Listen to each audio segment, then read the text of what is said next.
about what is out-of-sample testing and a brief overview of curve fitting or overfitting. So basically in systematic trading or rules-based investing or any kind of data research, you'll essentially pick a test period which you want to build a model for. And the idea is, well, as a trader, let's say you find a set of rules and you have this incredible performance in the test period. And then it fails when you take it to live trading to produce comparable or similar results. We've all been there. I know, Lord knows I have. So why is this? This is most likely due to curve fitting. What does that mean? That means that the trading model was too specific and did not generalize well enough to the new live data. So this visual is essentially exactly that. Obviously, the photo on the far right is far too specific.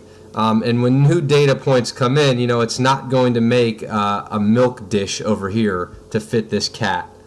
So here's a better trading photo to look at. So you can see, I know it's a little tough, but essentially, you don't want something so specific. That will not do you well in trading. So how can we prevent this? So now I want to introduce out-of-sample data. So what does that mean? It means we take some percentage of our test period's data and put it in our back pocket for later use. So let's just say we take 30%, the last 30% of our test data, or 40%, and put it in our back pocket for later use. So let's go ahead and skip.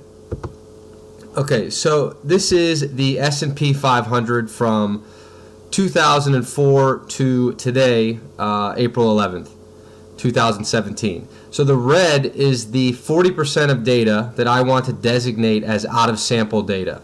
So I'm going to take that and put it in my back pocket. Now I'm going to build a trading model on the blue data, the in-sample data.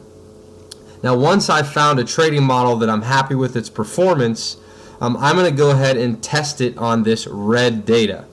Now the idea is, if it does well and similar in both the in-sample and out-of-sample period, you could have increased confidence that your model does generalize well enough, and it should continue to perform on new, unseen live data. Now, of course, there's tons of other things and disclaimers that I probably need to reference here. Those are on my site. But this is just the general idea of why someone would use out-of-sample data. Now, let's talk about some potential pitfalls of using out-of-sample data. So in this example, the S&P 500 has essentially been straight up since 2012, our out-of-sample period. So why would we use that as our out-of-sample period? Now that, in my mind, is a pretty bad experiment design, because you could build something on the blue data here that just avoids the financial crisis of 2008, and then it would do well on the rest of our out-of-sample data. So maybe a more fair test would be to use out-of-sample data at the beginning. So now in this example, our in-sample data would be the most recent data, and our out-of-sample data would be the older data.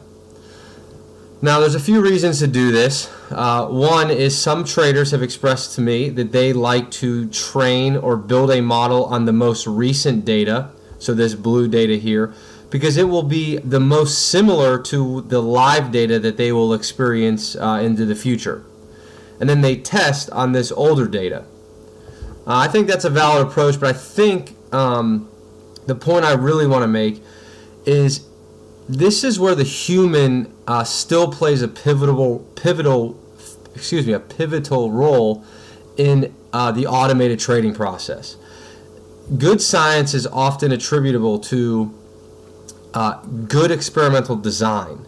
In trading, this is one of the key factors in good design, is choosing the right amount of out-of-sample data and the right period to use. Because ideally, you really want to design your test in and out of sample to be as difficult as possible for a trading model to pass, You want to try and break your system in the testing phase, otherwise the market will surely break it in live trading.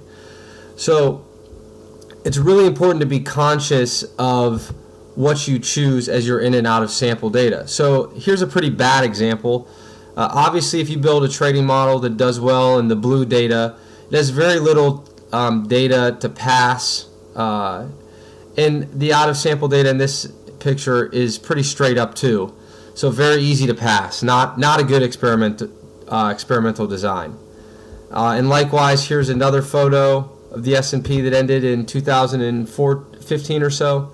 But again, you build a great model on the blue in sample, you go to test it on the red out of sample, and of course it's going to do well if it's a long strategy because the market basically was straight up in that out of sample period. So again, a bad experimental design.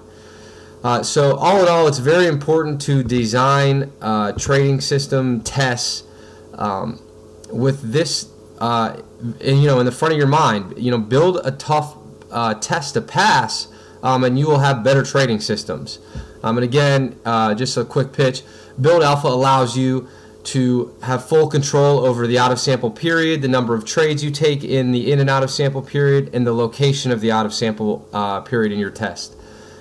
Just for proof, you can see 2 Build Alpha examples. Here's a strategy that the software created that used the old data as out of sample. Again, the highlighted data is the out of sample.